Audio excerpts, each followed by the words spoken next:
안녕하세요. 저는 경기도에 사는 29살 여성입니다. 아는 언니의 소개로 이곳을 알게 되었는데 여기 사연을 듣고 있으면 시간 가는 줄 모르겠더라고요. 통쾌한 사연, 화나는 사연, 슬픈 사연, 재밌는 사연들을 하나씩 듣고 있으면 어느새 감정이입이 돼서 저 역시 그 일을 겪은 것 같은 기분이 든답니다. 그 과정에서 삶의 지혜를 배우기도 하고 억울한 일을 당하지 않으려면 정신을 똑바로 차려야겠다고 다짐하기도 해요. 처음에는 재미삼아 들었는데 여기서 인생을 배우는 것 같습니다. 항상 듣기만 하다가 오늘은 여러분께 저의 경험을 공유해보고 싶어서 큰 마음 먹고 용기 내서 사연을 보내요. 일단 제 소개부터 해야겠네요. 우리 집은 의사 집안입니다. 저희 아빠는 종합병원 소아과 의사 선생님, 엄마는 같은 병원 산부인과 의사 선생님이세요. 부모님은 의사가 되기가 많이 힘들어도 막상 되고 나면 성취감도 크고 여러모로 좋으니 의사가 되라고 하셨어요. 하지만 의사가 어디 내가 하고 싶다고 해서 할 수 있는 직업인가요? 죽도록 공부해도 될까 말까 한 의사인데 사실 저는 공부에는 큰 흥미가 없었답니다. 공부보다는 노래 부르고 춤추는 것에 더 관심이 많아서 학창 시절 성적은 꼴찌만 면하는 수준이었어요. 그나마 다행인 것은 부모님이 제게 공부하라고 강요하지도 않았고 성적도 낮다고 혼을 내시지도 않았습니다. 아마 그래서 제가 기죽지 않고 당당하게 살 수 있었던 것 같아요. 부모님은 세상엔 의사 말고도 할 수 있는 직업이 많으니 하고 싶은 게 있다면 뭐든 해도 좋긴 한데 단 예술 쪽만큼은 하지 않기를 바라셨어요. 예술 쪽 일은 경쟁이 너무 치열하고 먹고 살기가 정말 힘들다고요. 하지만 저는 사람들 앞에서 춤추고 노래 부르는 것을 너무 좋아했고 그 과정에서 뿌듯함과 쾌감을 느끼곤 했어요. 그러다가 중학교 3학년이 되었습니다. 저는 부모님의 뜻대로 일반 고등학교로 진학하려고 했는데 음악 선생님이셨던 담임 선생님이 제가 노래를 부르고 춤을 추는 모습을 보시고는 일반 고등학교로 가기에는 실력이 아깝다며 예술 고등학교 진학을 적극적으로 권장하셨습니다. 부모님께선 절대 안 된다고 했지만 선생님은 제가 딱 한 번만 도전해 볼 수 있도록 도와달라고 하셨어요. 사실 저도 일반 고등학교보다는 예술 고등학교에 가고 싶던 터라 부모님께 한번 해보고 안 되면 깔끔하게 포기하고 공부만 하겠다고 하며 부모님을 설득했습니다. 어렵게 부모님께 허락을 받고 예술 고등학교 면접을 보러 갔는데 대기실에서 다른 친구들의 모습을 보니 노래도 잘하고 춤도 잘 추고 끼가 정말 많아 보였어요. 반면에 저는 일반 중학교에 다니고 제대로 노래나 춤에 대해 배워본 적이 없는 터라 같이 면접 보는 친구들과 너무 비교되었답니다. 그래도 쉽지 않게 얻은 기회이니 제대로 해보자 싶어 제가 할 수 있는 한 최선을 다해 면접을 봤어요. 하지만 제가 스스로 생각하기에도 너무 부족해 보였답니다. 역시 나는 안 되겠다고 생각하고 부모님도 저도 깔끔하게 포기했는데 며칠 뒤 놀랍게도 합격했다는 연락을 받았어요.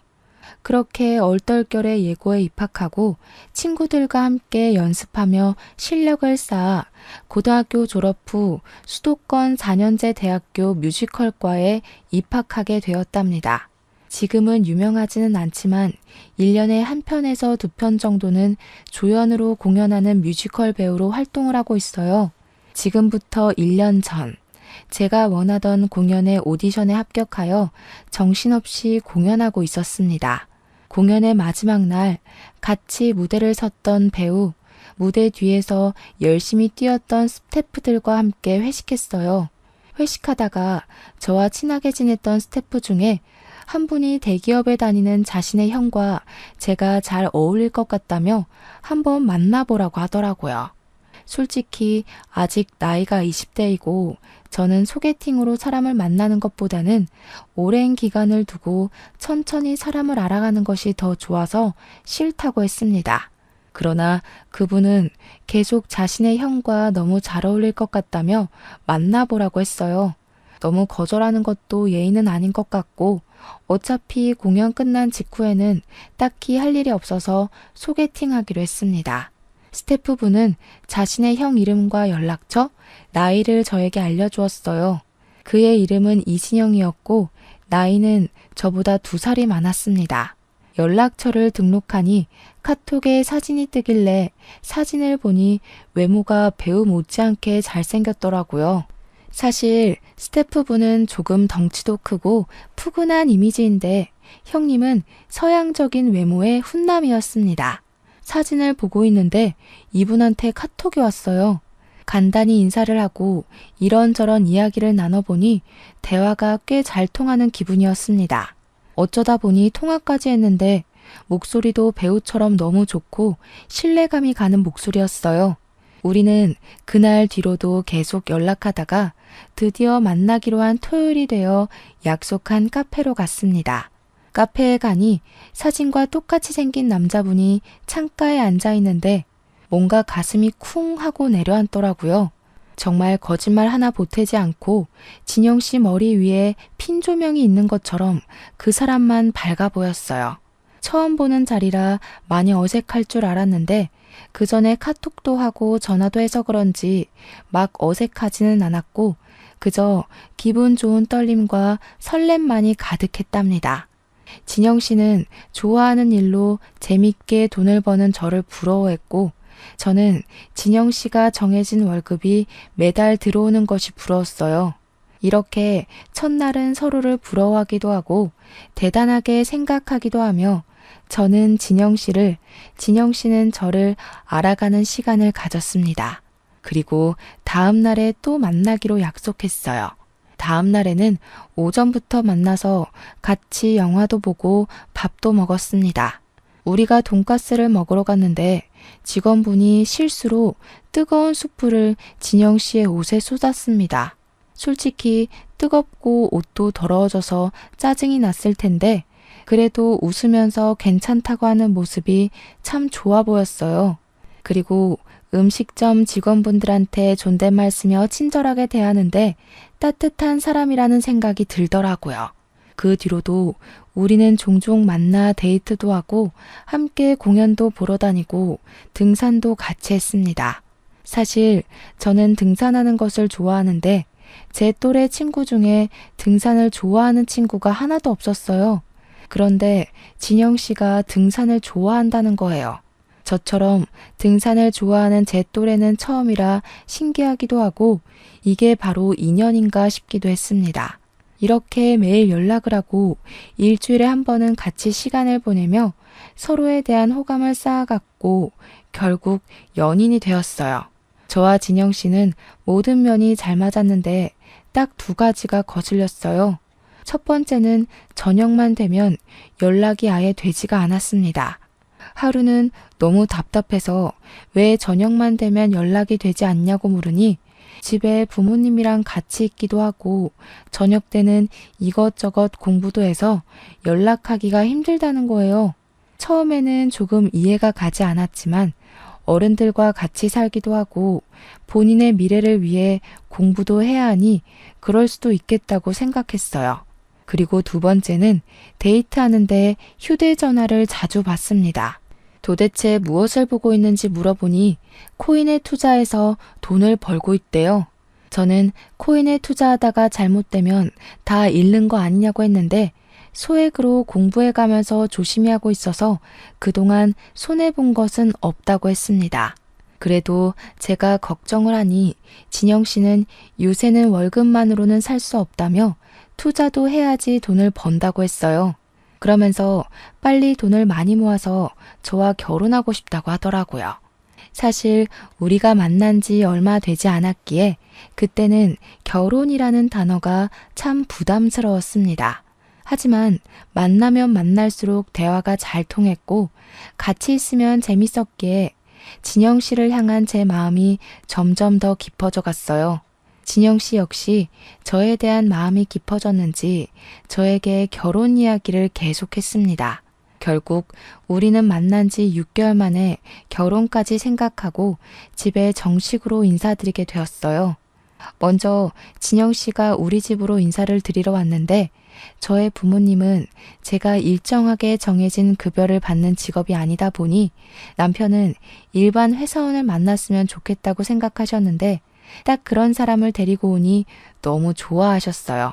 이어서 제가 진영 씨의 집으로 인사를 드리러 갔는데 진영 씨의 부모님은 우리 가정에 연예인이 들어오냐며 아주 많이 반가워하셨답니다. 그런데 진영 씨의 집을 구경하다가 보니 진영 씨의 방에 살림살이나 옷이 거의 없더라고요. 사람이 사는 방인데 너무 허전해 보여서 왜 이리도 뭐가 없냐고 물으니 조금 당황해하는 것 같았습니다. 처음에는 대답하지 않으려 하다가 제가 계속 물어보니 사실 자기가 방에 짐을 두는 것을 싫어해서 다 다락방에 넣어놨다고 해요. 그리고 원래부터 패션에 관심도 많이 없고 회사만 다니다 보니 옷도 거의 없다고 했죠. 제가 남자 형제가 없어서 잘 모르기는 하지만 뮤지컬을 할 때 남자 배우나 스태프분들을 보면 거의 매일 똑같은 옷을 입고 오긴 했습니다. 그 모습을 생각해 보니 진영 씨의 방이 이렇게 허전한 게 이해가 가더라고요. 아무튼 우리는 문제없이 결혼 승낙을 받았고 이제는 예비 남편이 된 진영 씨와 저는 함께 결혼을 준비하기 시작했습니다. 먼저 우리의 신혼집과 혼수를 어떻게 마련할지에 대해서 이야기했어요. 저는 결혼할 때 신혼집과 혼수를 반반씩 하는 것이 좋다고 말하며 그동안 제가 모은 돈을 공개했습니다. 사실 저는 공연이 있을 때는 뮤지컬 배우 일을 하지만 공연이 없을 때는 많은 아르바이트를 했어요. 배우라는 직업이 다양한 삶을 표현해내야 하잖아요.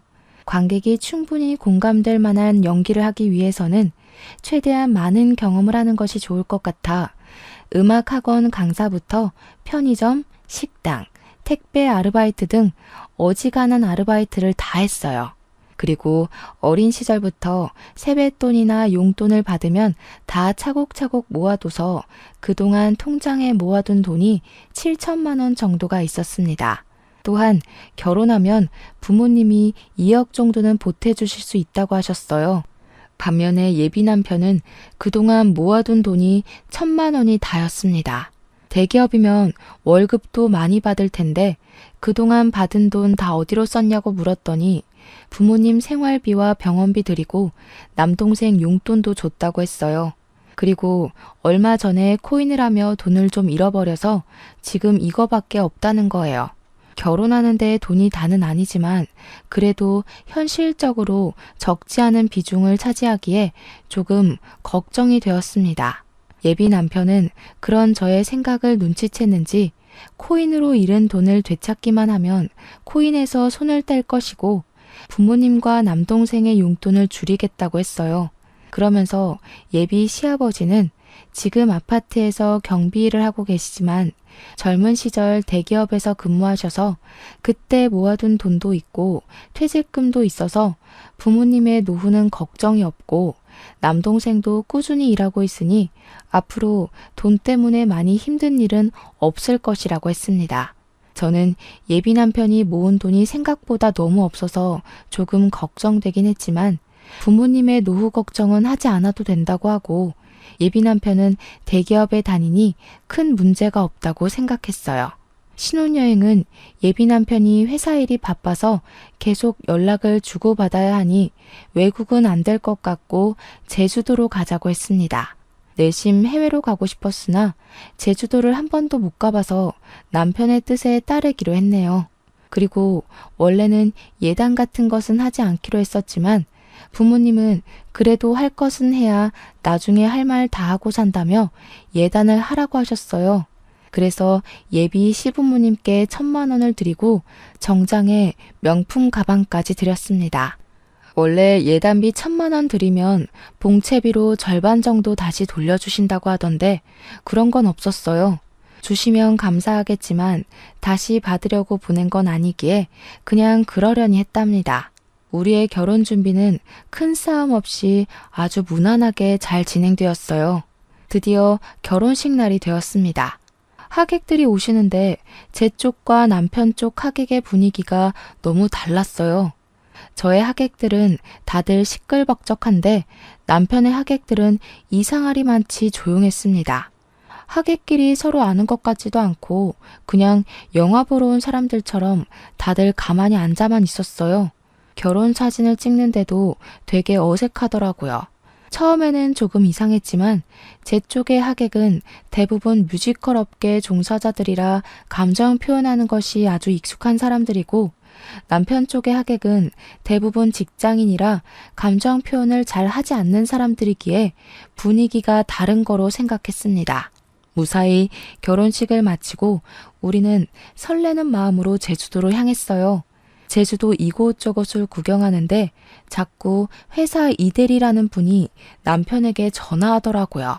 남편은 이대리님한테 전화가 오면 회사 일이라 옆에 누가 있으면 불편하다며 혼자 몰래 가서 통화했습니다. 그리고 새벽에도 일어나서 자꾸 핸드폰을 확인하는 바람에 깊은 잠을 자지 못했어요. 도대체 뭘 보길래 잠을 자지 않냐고 짜증을 내니 그동안 물린 코인을 탈출할 수 있는 날이 얼마 남지 않았다며 조금만 이해해달라고 했습니다. 신혼여행을 왔는데 자꾸 회사 사람들과 연락만 하고 코인창만 들여다보고 있는 남편을 보니 연애 시절에 따뜻하고 자상하고 세심했던 그 남자는 어디에 갔나 하는 생각이 들었어요. 후회되긴 했지만 그래도 이미 제가 선택한 남자인 걸 어찌합니까? 그저 빨리 코인이 팍 올라서 잃은 돈을 다 찾기만을 바랐네요. 이렇게 그다지 기분이 좋지 않은 신혼여행을 마치고 시댁에 인사를 드리러 갔습니다. 시댁에서는 시부모님과 우리를 연결해 주신 도련님이 여행 잘 다녀왔냐고 하시며 음식을 잔뜩 준비해 주셨더라고요. 저녁 식사를 마치고 시댁에서 하룻밤 자기 위해 남편이 지내던 방에 짐을 푸는데 남편이 시부모님과 잠깐 대화할 것이 있다고 시부모님 방으로 건너갔습니다. 같이 가려다가 좀 불편할 것 같아서 그냥 혼자 방에 있다가 먼저 잠이 들어버렸어요.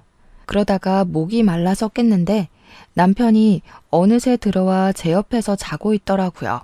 저는 남편이 깰까봐 조심히 방문을 열어 거실로 나왔습니다. 시부모님이 주무시는 줄 알았는데 큰 방에서 대화 중이셨어요. 작게 이야기하시는 것 같았지만 너무 조용한 새벽이라 소리가 아주 잘 들렸습니다. 대충 들어보니 저와 남편에 관해 이야기하는 것 같아서 몰래 들었는데 진영이와 고은이가 어쩌고 저쩌고 하시더라고요. 제 이름은 이다은이고 남편에게 여자 형제도 없는데 고은이는 누구지 싶었다가 어르신들은 사람 이름을 잘못 부르시곤 하시니 그저 제 이름 다은이를 고은이라고 잘못 말했겠거니 하고 말았답니다. 다음날 시댁에서 나와 우리의 신혼집으로 갔습니다. 집에 오자마자 남편과 짐을 정리하는데 남편이 표정이 어둡길래 무슨 일 있냐고 물었어요. 아버지가 이번에 퇴직금이랑 그동안 모아둔 돈 모아서 주식 투자를 했는데 다 날리셨대. 지금 아버지 일하는 곳에서 가불은 안 된다고 하는데 부모님한테 1,000만 원 정도 빌려드릴 수 없을까? 아버지 월급으로 생활비가 조금 부족해서 그래. 주식 투자? 하나도 남기지 못하고 다 날리신 거야? 1,000만 원이 적은 돈도 아니고 꽤 큰 돈인데 그걸 어떻게 빌려드려. 그리고 예단비 1,000만 원 얼마 전에 드렸잖아. 그 돈으로는 뭐 하신 건데? 예단비 1,000만 원까지 다 주식에 넣으셨나 봐. 아버지는 불릴 생각으로 한 건데 그게 그렇게 됐어. 어차피 우리 이제 결혼했고 가족이니 한 번만 도와주라. 그래도 1,000만 원은 너무 커. 1,000만 원 들였다가 그대로 다 날리면 우리 생활도 어려워진다고. 설마 우리 부모님이 1,000만 원 다시 안 갚으실까 봐 그래? 너무 이기적인 거 아니야? 나는 장모님이나 장인어른이 이런 상황이면 바로 돈 드릴 거야. 이기적? 솔직히 우리 부모님한테도 1,000만 원 빌려드릴 때는 조심스러운데 결혼한 지 10년이 된 것도 아니고 지난주에 결혼했는데 바로 1,000만 원을 빌려달래니 좀 그렇네. 그럼 뭐 지금 결혼하자마자 이혼이라도 하겠다는 거야 뭐야? 이혼하자는 게 아니라 금액이 워낙 큰 돈이고 당황스러워서 그런 거지. 일단 생각 좀 해볼게. 예비 남편은 신혼여행을 마치고 일상으로 돌아오자마자 1,000만 원이라는 큰 돈을 빌려달라고 했습니다. 저는 정말 빌려주기 싫었지만 우리는 결혼을 한 사이이고 시부모님이 경제적으로 힘들면 아무래도 우리 사이도 좋지는 않을 것이니 일단 지금은 도와드리기로 했어요. 그러나 1,000만 원은 너무 큰 돈이니 500만 원만 드리고 다시는 이런 식으로 돈 빌리는 건 안 된다고 신신당부하며 남편에게 주었습니다. 그러면서 남편에게도 코인으로 돈을 잃을 수도 있으니 빨리 코인 정리하라고 했어요. 남편은 제게 너무 고맙다고 하며 다시는 이런 일 없을 것이라고 맹세했습니다. 다음 날이 되었어요. 남편은 회사에 출근하고 저는 집에서 혼자 신혼집 청소를 하고 있었습니다. 집에 있는데 시어머니가 반찬을 가득 챙겨서 오셨어요. 아무래도 제가 음식을 하지 못할 것 같아서 반찬 좀 몇 개 만들었다고 하시며 냉장고에 넣고 바로 가실 것이라고 했습니다. 만들어주신 반찬을 건네받았는데 게장이 있더라고요. 사실 저는 갑각류 알레르기가 있어서 게장을 먹지 못합니다. 어머니, 사실 저 갑각류 알레르기가 있어서 게장을 먹지 못해요. 생각해서 해주셨는데 못 먹어서 어째요? 갑각류 알레르기? 너 저번에 식당에서 게장 나왔다고 엄청 좋아했잖아. 네? 제가 어머니와 같이 식당에 갔던 때는 상견례 때뿐이었고 거기서는 게장이 나오지 않았었는데요. 그랬지. 내가 다른 아이랑 착각했나 보다. 게장은 다시 들고 가마. 내가 갑자기 은행에 갈 일이 있어서 나 간다. 청소 열심히 하렴. 저는 차나 커피라도 드리려고 했는데 시어머니는 후다닥 나가버리셨습니다. 그런 시어머니의 모습을 보니 기분이 묘하더라고요. 전날 시댁에서도 그러고 오늘도 그러고 시댁 가족들과 남편 모두 저한테 뭔가를 숨기는 것 같았거든요. 그런데 그 뒤로 남편의 행동은 너무 수상하고 이상했습니다. 일단 제가 혼인신고를 하자고 했는데 자꾸 바쁘다는 핑계로 나중에 하자고 했어요. 혼인신고 말만 나오면 자꾸 뒤로 미루자고 늦게 해도 상관없다고 했습니다. 또한 남편은 연애 시절부터 지금까지 회사 지인들이나 친구들을 제게 한 번도 소개해주지 않아서 남편 주변에 아는 사람이라곤 시부모님과 도련님밖에 없었어요. 그리고 우리는 신혼인데도 남편이 집에 잘 들어오지 않았습니다. 일주일에 3번은 들어오지 않았는데 그 이유는 야근하고 너무 늦어서 회사 당직실에서 잠을 잔다는 거예요. 대기업이라 월급을 많이 주니까 그만큼 일을 많이 부려먹는구나 싶다가도 결혼 전에는 야근을 한 번도 안 하던 남편이 결혼 후 자꾸 야근한다니 뭔가 서운하더라고요. 하지만 그래도 우리의 미래를 위해서 열심히 돈을 벌고 있다고 생각하며 남편에게 서운한 내색은 하지 않았습니다. 그렇게 한 2주일이 지났어요.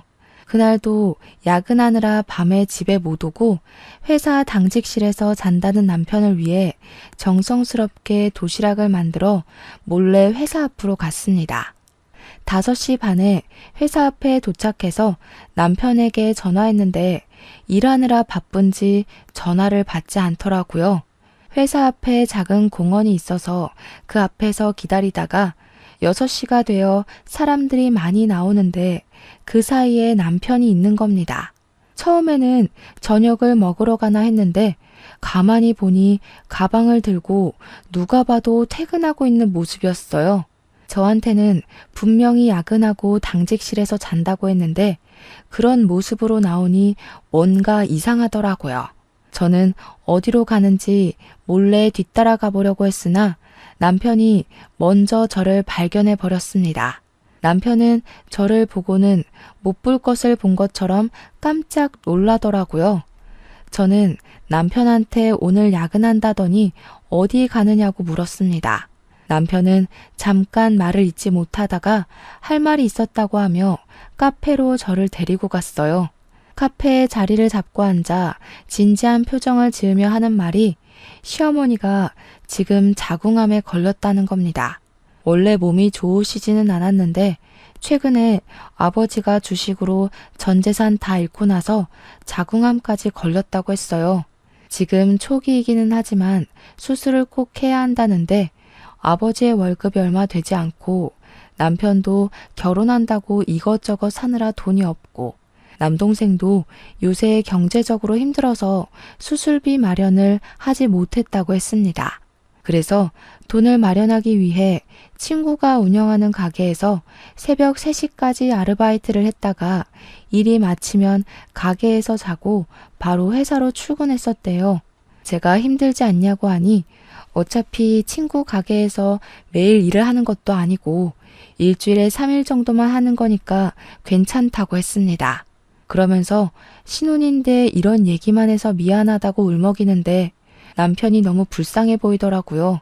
그래서 말인데 딱 한 번만 더 1,000만 원 정도 빌려달라고 하면 빌려줄 수 있어? 나 반드시 갚을게. 지금은 상황이 이래서 그렇지만 내가 공사판에서 일하면서라도 꼭 갚을게. 솔직히 조금 빌려주기 그렇긴 하지만 일단 편찮으신 어머니 수술은 해야 하니까 돈 빌려줄게. 대신에 이번엔 차용증 쓰자. 여보가 서운해도 1,000만 원이 적은 돈이 아니니까 확실히 해두는 편이 나을 것 같아. 이해하지? 그럼 이해하지. 고마워. 그리고 부탁이 있는데 엄마가 여보의 돈으로 암 수술 받아야 하는 거 알면 많이 불편해하실 것 같은데 그냥 엄마가 편찮으신 건 여보는 모른 척 해주면 안 될까? 뭐? 아무리 그래도 며느리인데 어떻게 암 수술하시는 것을 모르는 척해. 그건 아니지. 그렇긴 한데 그래도 엄마도 그러고 아버지도 돈을 빌리는 것에 대해 많이 불편해하셔서 그래. 사실 얼마 전에 500만 원 빌릴 때도 아버지가 정말 면목이 없다고 하셨거든. 지금 엄마 수술도 여보 돈으로 한다는 거 알면 두 분 심적으로 매우 힘들어 하실 거야. 그냥 여보는 모른 척 해줘. 부탁이야. 남편의 이야기가 잘 이해가 되지는 않았지만 환자가 원한다는데 마음 편하게 해주는 것이 더 나을 것 같아 그냥 알겠다고 했습니다. 저는 남편과 집에 가서 돈을 빌려주겠다는 차용증을 썼어요. 남편은 부부간에 계좌이체를 하면 나중에 세금을 내야 할 수도 있다며 1,000만 원을 본인의 통장이 아닌 현금으로 요구를 하더라고요.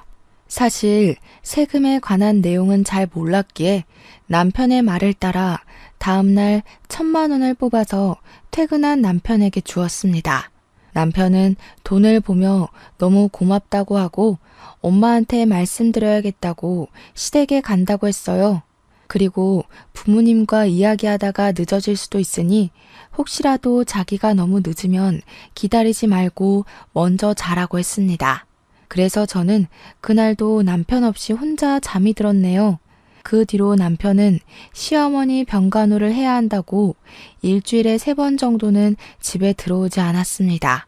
주말에도 남편은 병원에 있느라 저 혼자 시간을 보내야만 했죠. 어머니 수술은 잘하셨는지 물어보니 제게 돈을 받고 바로 다음날 수술하셨는데 잘 됐다고 했어요. 제가 그래도 며느리인데 정말 가지 않아도 되냐고 물으니 엄마가 너무 불편하다고 절대 오지 말라고 했다는 겁니다.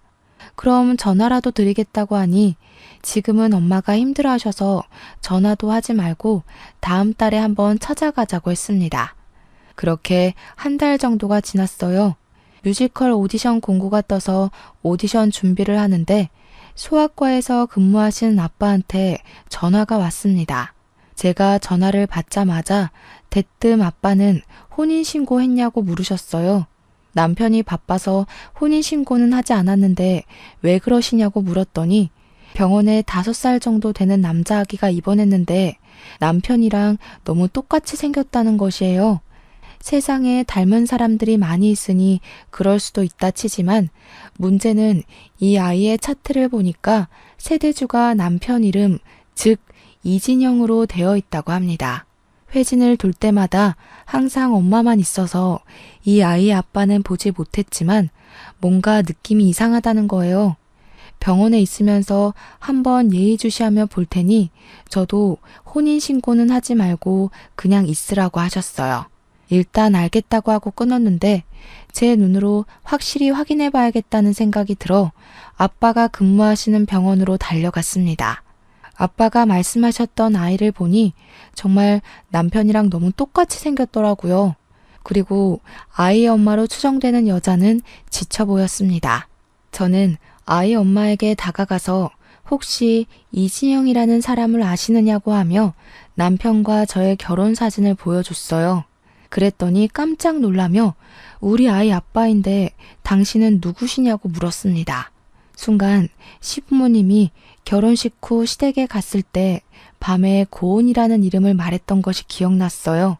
그리고 남편이 신혼여행 때 이대리라는 사람과 계속 연락했던 기억이 나서 혹시 이름이 이고은 씨가 맞냐고 물어봤는데 맞는다는 거예요. 그래서 저는 얼마 전에 이진영이라는 사람과 결혼을 했는데 유부남의 아이까지 있는 줄은 전혀 몰랐다고 말씀드렸습니다. 고은 씨는 절망감에 손을 떨며 남편에 관해 이야기하는데 내용이 정말 충격적이었어요. 고은 씨는 6년 전에 남편과 결혼을 했었습니다.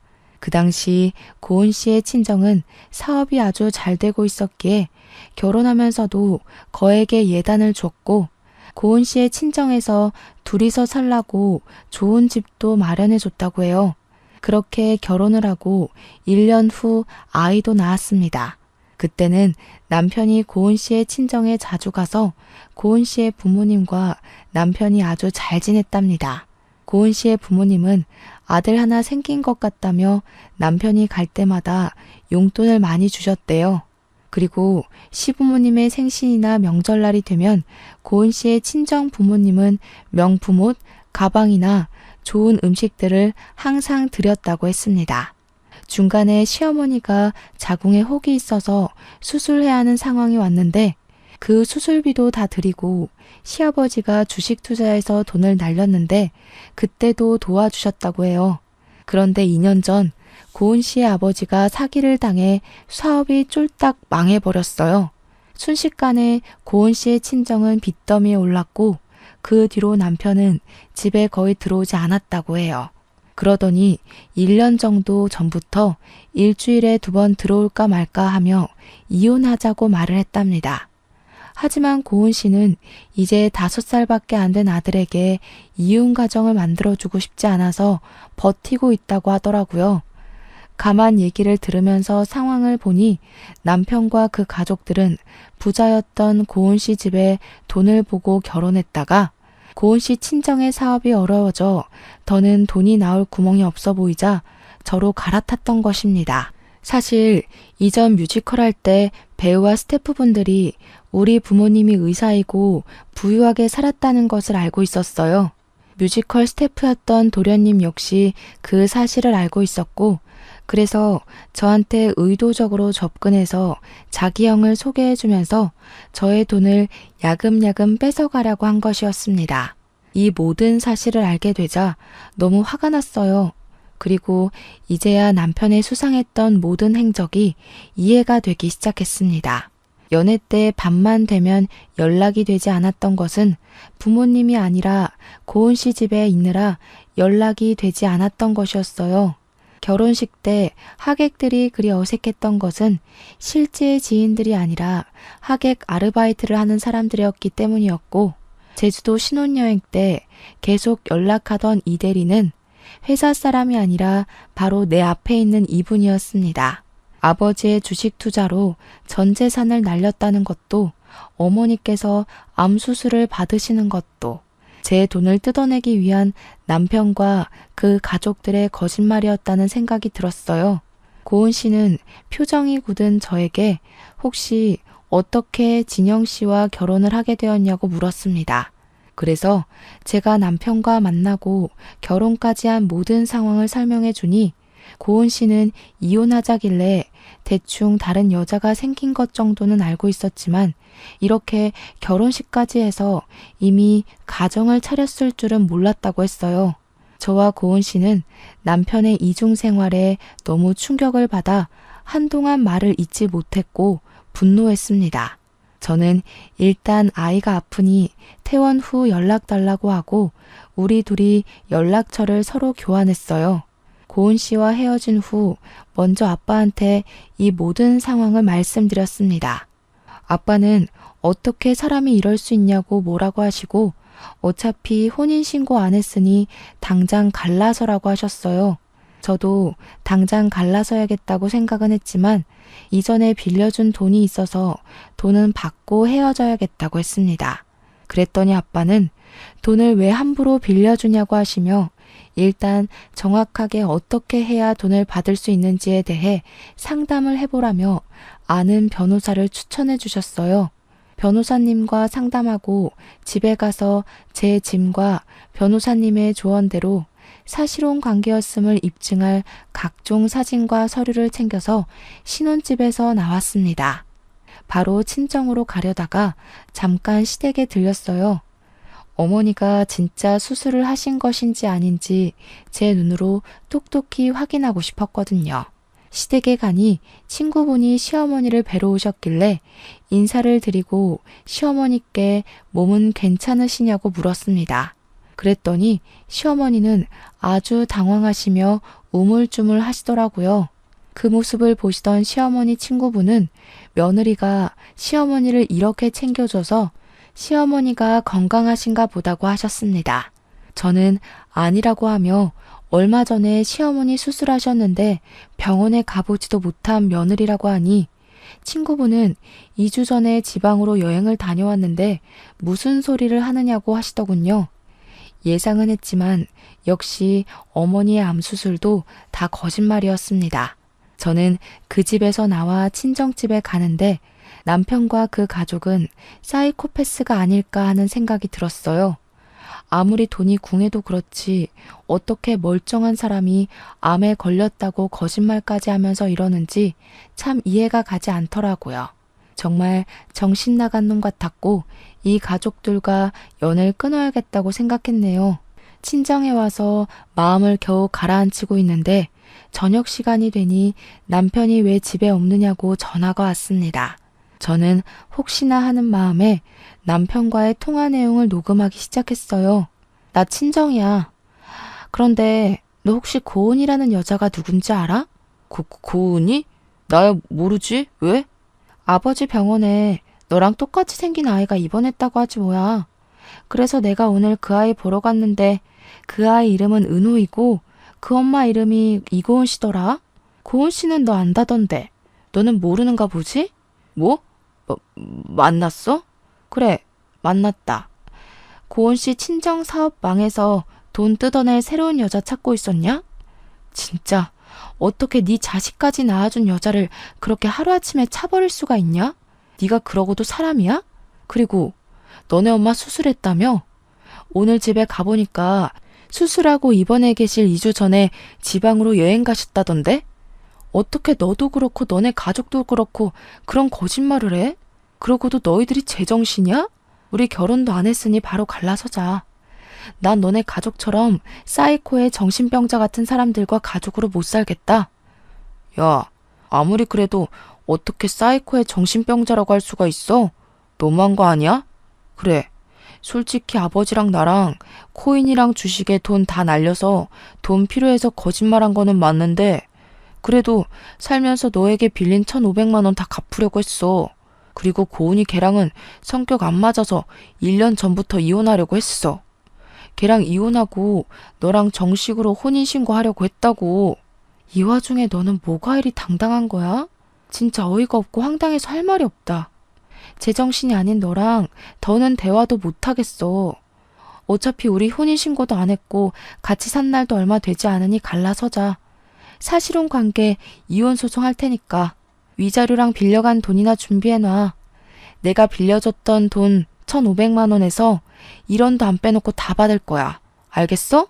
이 상황에서도 당당하게 목소리만 큰 남편이 진절머리 나게 싫기도 하고 제정신이 아닌 것 같아 무서웠습니다. 남편에 대한 진실을 아시게 된 부모님은 그래도 아이가 없을 때 이 사람의 실체를 알게 돼서 천만 다행이라고 하시며 위로해 주셨어요. 다음 날 저는 아침이 되자마자 사실혼 관계였음을 입증할 각종 사진이나 서류들을 챙겨서 다시 변호사 사무실로 갔습니다. 변호사님이 이 정도면 충분하다고 하며 바로 소송을 진행하자고 하셨어요. 소송비를 지급하고 친정집으로 갔는데 남편이 친정집 앞에서 기다리고 있더라고요. 남편은 분노에 가득 차서 저를 발견하자마자 화를 버럭버럭 냈습니다. 야, 너 어떻게 사람이 좋다고 할 때는 언제고 인제 와서 갈라서? 어이가 없어서. 내가 그년이랑 이혼하고 정리하고 온다잖아. 그 조금도 못 기다리냐? 꼭 이렇게까지 해야겠어? 어이? 어이가 없어? 어이는 내가 없어야지. 너는 아직 이혼이 완료도 되지 않은 상태에서 날 속인 주제에 뭘 잘했다고 큰 소리야? 이 정도면 가족 사기단 아니야? 진짜 너를 믿고 너와 함께 보낸 내 지나간 시간이 아깝다. 뭐? 가족 사기단? 너 말대로 이혼 먼저 하고 재혼하는 게 맞긴 하지만 어차피 이혼할 거 먼저 재혼한 다음에 이혼한 게 그렇게 죽을 죄야? 순서만 바뀌었는데 그게 왜 사기야? 그래, 오늘 그냥 너 죽고 나 죽자. 말도 안 되는 논리를 펼치며 남편이 저를 죽일 듯이 달려들었습니다. 정말 사람이 눈이 뒤집혀서 생 난리를 치는데 이러다가 제가 죽을 것 같다는 생각이 들더라고요. 핸드폰으로 경찰서에 신고하려고 했는데 핸드폰마저 빼앗아서 던져버렸어요.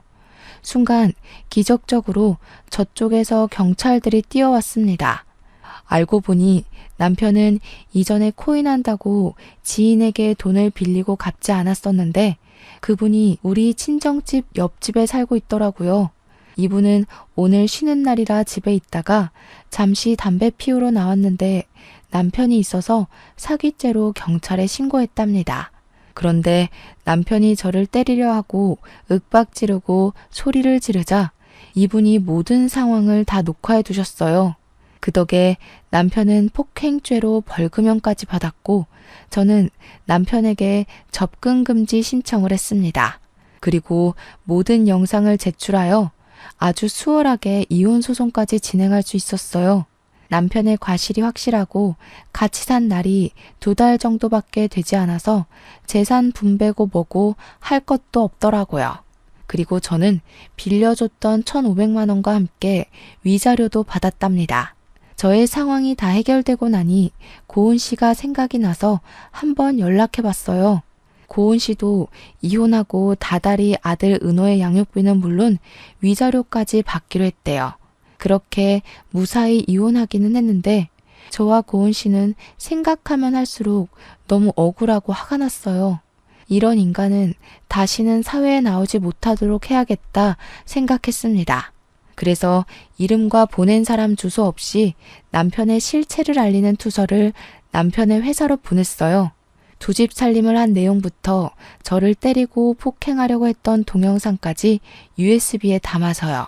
그리고 우리 집 돈을 뜯어먹을 불순한 의도로 자신의 형을 소개해준 남편의 남동생도 다시는 뮤지컬 업계에서 일하지 못하게 여기저기 소문을 퍼뜨렸습니다.